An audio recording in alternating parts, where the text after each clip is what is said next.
Bonjour, c'est Olivier de Carglass. Voilà, ça c'est fait. Toi qui me suis sur Instagram, tu es au courant, cette année j'ai écrit et réalisé un court-métrage qui s'appelle Casse-Dep pour le Nikon Film Festival. J'y joue un mauvais perdant et il y a même quelques collègues du Nexus 6 qui se sont prêtés au jeu.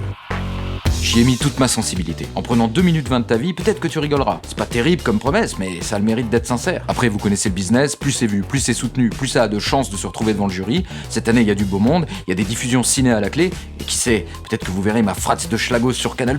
Ah, sinon, au moins, on aura essayé. Et c'est déjà pas mal. Le lien du film est en description juste en dessous. Si une petite poignée d'entre vous êtes curieux, on va juste exploser le compteur. Alors votez pour le film si vous avez aimé, laissez-moi un commentaire sous la page de Casse-Dep si jamais vous avez pas rigolé, mais si vous avez rigolé, eh ben partagez le rigolage.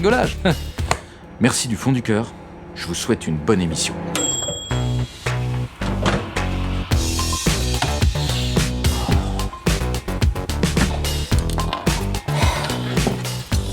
T'as vu comment il traite, hein, mon bichon?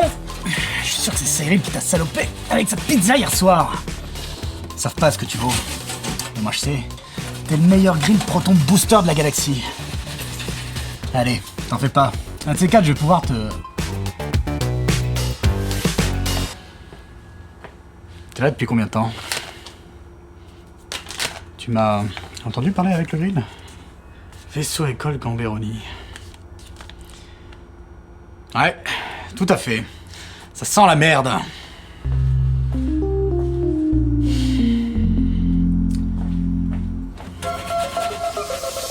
Bonjour citoyennes et citoyens, bienvenue sur le Nexus 6. Aujourd'hui on va parler jeux vidéo. J'ai nommé la série Colony Wars sur PlayStation.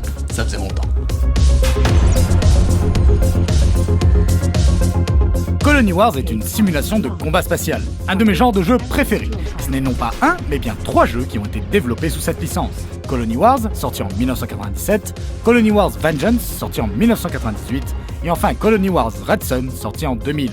Tous développés par Psygnosis, à qui l'on doit également G-Police, dont je vous avais parlé dans le tout premier épisode jeux vidéo de la chaîne. Vous aviez l'air plus frais, plus heureux, plein de vie. Aujourd'hui, on dirait que vous êtes triste. Ta gueule.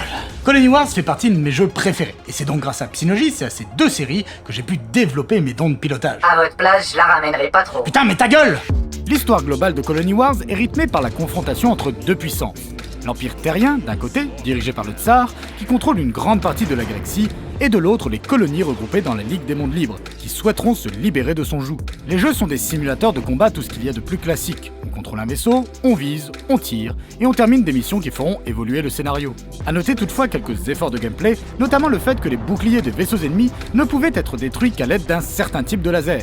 Laser qui, une fois l'ennemi sans bouclier, ne lui faisait plus de dommages. Il fallait donc changer pour un autre mode d'attaque afin de le détruire. Les vaisseaux étaient maniables, l'impression de vitesse au rendez-vous avec des particules qui se déplaçaient pour appuyer cette sensation. Et évidemment, les vibrations de la DualShock qui ajoutaient à l'expérience. Au niveau graphique, c'est vraiment beau pour l'époque, les graphismes s'affinant au fur et à mesure des épisodes, laissant apparaître davantage de détails sur les vaisseaux et les environnements. Mais c'est surtout la direction artistique qui était à saluer, car elle s'appuyait sur une mise en scène qui faisait tout pour impliquer le joueur. Que ce soit au niveau visuel ou sonore, tout était fait pour offrir du grand spectacle. Si les musiques étaient un peu répétitives, elles ne manquaient pas d'accompagner parfaitement les événements. Pour ce qui est du reste, l'habillage sonore des menus offrait une ambiance industriello sci-fi du plus bel effet, et in-game, que ce soit les sons des tirs, ceux des impacts et surtout les explosions, tout vous prenait aux tripes. Le design des différents vaisseaux était vraiment cool, le choix des couleurs qui permettait de parfaitement identifier les différentes factions aussi, on nous offrait une réelle impression de gigantisme qui ajoutait un plus non négligeable à l'univers, et de nombreux détails participaient à l'immersion du joueur. La lueur qui émanait des vaisseaux avant leur explosion, les étoiles clignotantes au loin pour indiquer la présence d'un ennemi, mais aussi la vue arrière qui permettait entre autres de profiter de vues sympas et d'ajouter au côté cinématographique du jeu. Il me saoule, pourquoi je devrais repasser mon permis? Oui, non, je sais, la dernière fois, j'ai pas été très correct. Attends. Mais comment tu sais qu'en 2288, quand j'ai essayé de passer mon brevet de pilote au vaisseau école Gamberoni, j'ai commis la pire des fautes? Bon, attends, mais tu sais aussi qu'au moment de la manœuvre, quand j'ai dû me garer en flocon d'avoine, une cosmobène m'a percuté et a tué mon moniteur, le fils Gamberoni? Non mais attends, mais c'est pas possible! Comment est-ce que tu es au courant du fait que dans ma honte, je me suis enfui, j'ai revendu le vaisseau, j'ai effacé mes traces, et depuis je vis dans la peur de sa vengeance? Hein? Comment est-ce que tu sais tout ça? Tu n'es pas mon copilote pour rien. Merci d'être là, je me comprends. Mais du coup, vous l'avez votre permis ou toujours pas? Mais on peut pas avoir un peu d'intimité ici? La variété des missions n'était pas en reste. Dogfight, mining de ressources, hacking de données, escorte, protection de convois, destruction de bases, bombarder des croiseurs à coups de météores, résoudre des énigmes même des fois, se battre contre des boss variés, monstres spatiaux géants, araignées robots gigantesques, super canons interstellaires, et tout ça dans des environnements divers. Champs d'astéroïdes, aux abords de trous noirs, en orbite ou encore à la surface de planètes. Et à partir de Vengeance, on pouvait même améliorer les caractéristiques de nos vaisseaux. Bref, c'était trop cool. Enfin, pour les deux premiers, parce que le troisième était...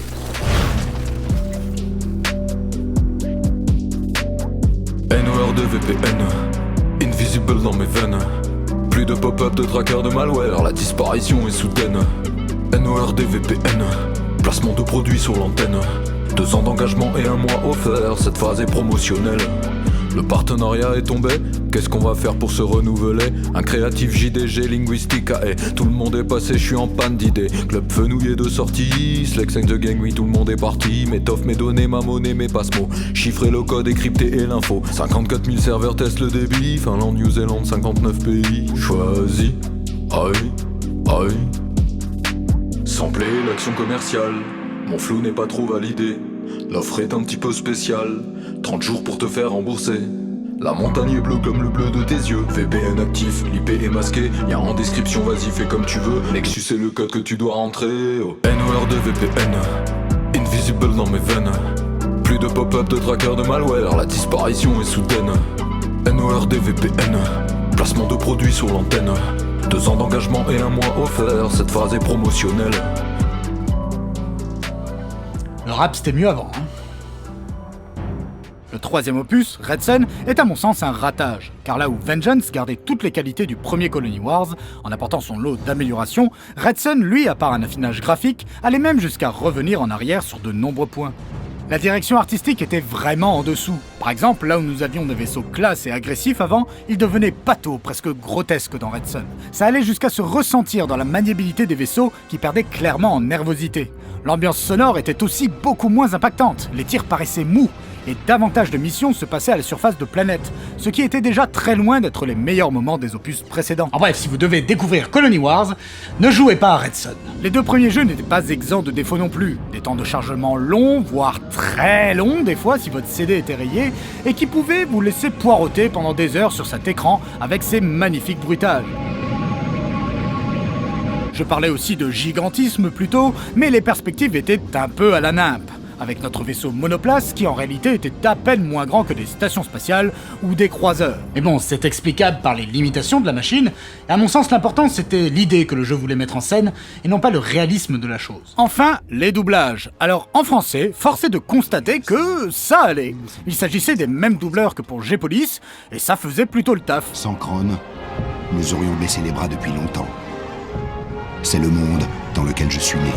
Mais en anglais, tout sonnait faux.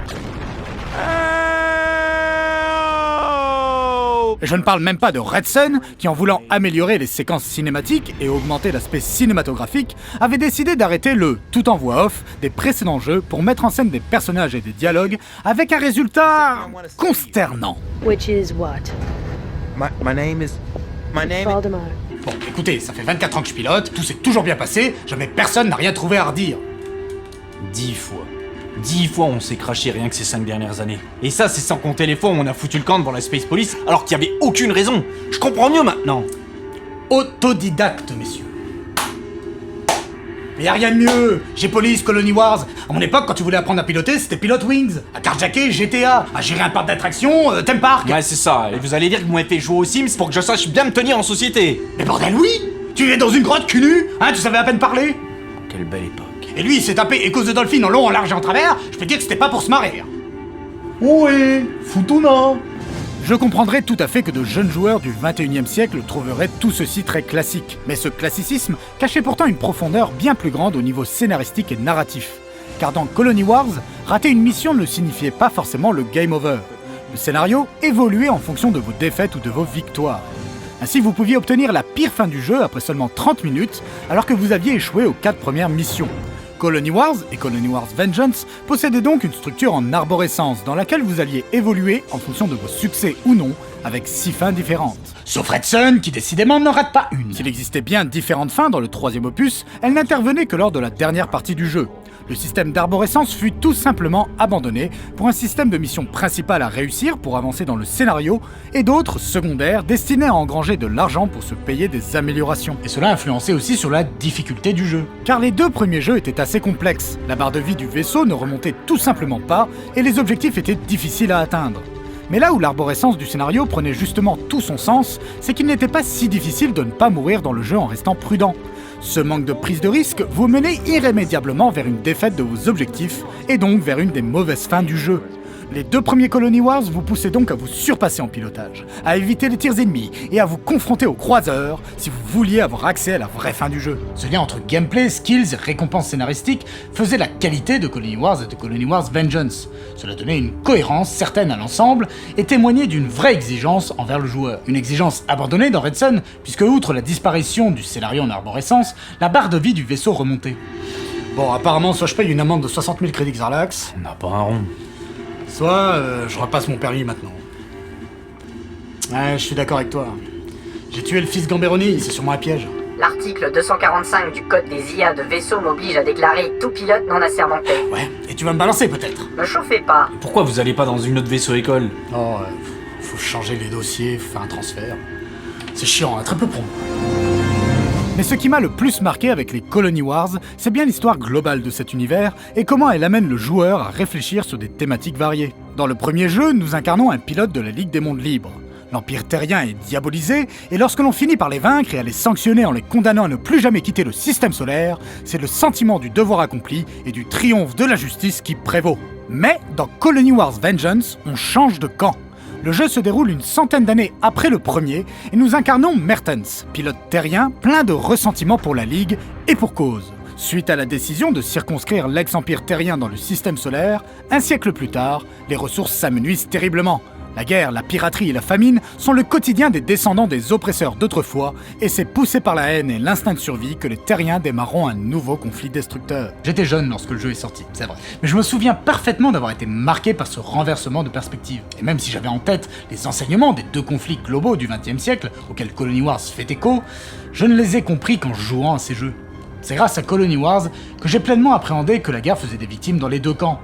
Et que des fois il vaut mieux pardonner et penser à construire sur l'avenir, plutôt que punir aveuglément et bêtement. Qui a dit que les jeux vidéo rendaient cons et violents? Colony Wars Vengeance ira même plus loin dans la prise de conscience, car dès la moitié du jeu, on se rendra compte des dérives totalitaires de notre propre camp, en nous plaçant dans le rôle du bras armé d'une chasse aux traîtres que n'aurait pas renié le macartisme.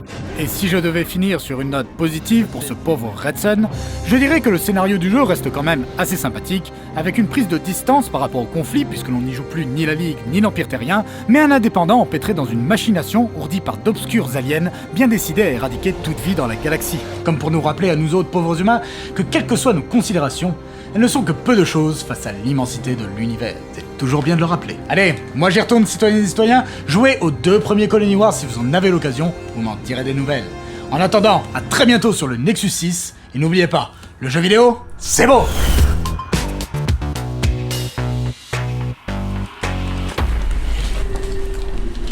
C'est quoi ce truc? Un panieroni. Quoi? Un panier Gamberoni. Et pourquoi? J'ai eu mon permis. Apparemment, Monsieur Gamberoni voulait pas se venger. Tout est bien qui finit bien alors. Au moniteur. C'était pas son fils. C'était son pire employé. Et il savait pas comment le virer. Il est bon ce pâté.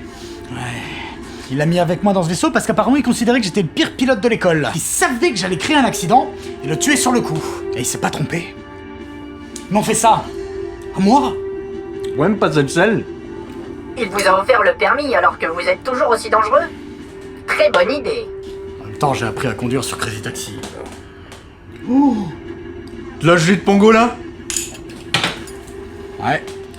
À ta place, je mangerais pas ça. Croisons mon expérience.